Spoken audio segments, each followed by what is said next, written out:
দুর্ঘটনার পর স্কুলে অভিভাবক বিক্ষোভ।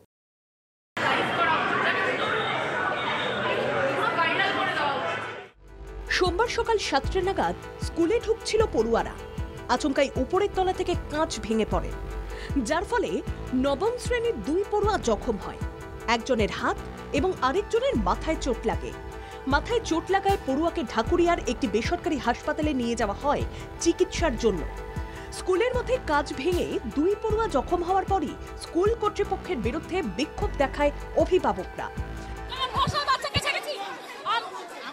স্কুল থেকে অফিশিয়ালি মেসেজ যাবে, আজকে বাচ্চাদের নিতে আসবে, আমরা কোন স্কুলের বাচ্চাকে এখন নেব না। সার্দান এভিনিউ এলাকা তপ্ত হয়ে ওঠে। স্কুল কর্তৃপক্ষের বিরুদ্ধে অসন্তোষ ব্যক্ত করেন পড়ুয়াদের বাবা মা। দুর্ঘটনার পর স্কুলে অভিভাবক বিক্ষোভ। কে বলেছে?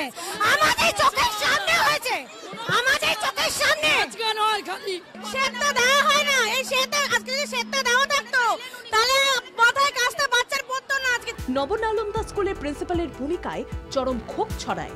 স্কুলের তরফে যোগাযোগ ও পরিকাঠামোর সমস্যাও রয়েছে বলে অভিযোগ করেন বিক্ষোভরত অভিভাবকরা। শুধু সোমবারের এই ঘটনাই নয়, নানা বিষয়ে স্কুল কর্তৃপক্ষের বিরুদ্ধে একাধিক অভিযোগ তুলছেন পড়ুয়াদের মা বাবা। একদমই না, কোনি অ্যাসুরেন্স দিতেই পারবে না কাউকে যে আমাদের বাচ্চার সাথে যে আগামীকাল কিছু ঘটবে না, তার কোনো সিওরিটি উনি দিতে পারবেন না। অভিভাবকদের বিক্ষোভে উত্তেজনা ছড়ায় স্কুলে।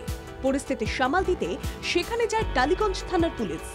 অভিযোগ, অভিভাবকদের কাছ থেকে ফি নেওয়া হলেও অ্যাম্বুলেন্স পরিষেবা মেলে না।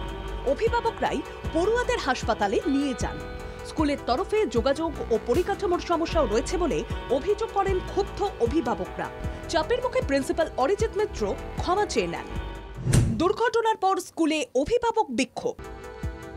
আমাদের স্কুলে আজকে একটা কাঁচ, জানলা থেকে কাঁচ ভেঙে পড়ে একটা বাচ্চার মাথায় পড়ে তার মৃত্যু হয়ে গেছে। প্রিন্সিপাল অরিজিৎ মিত্র অভিভাবকদের আশ্বস্ত করে বলেন, এটি একটি দুর্ঘটনা।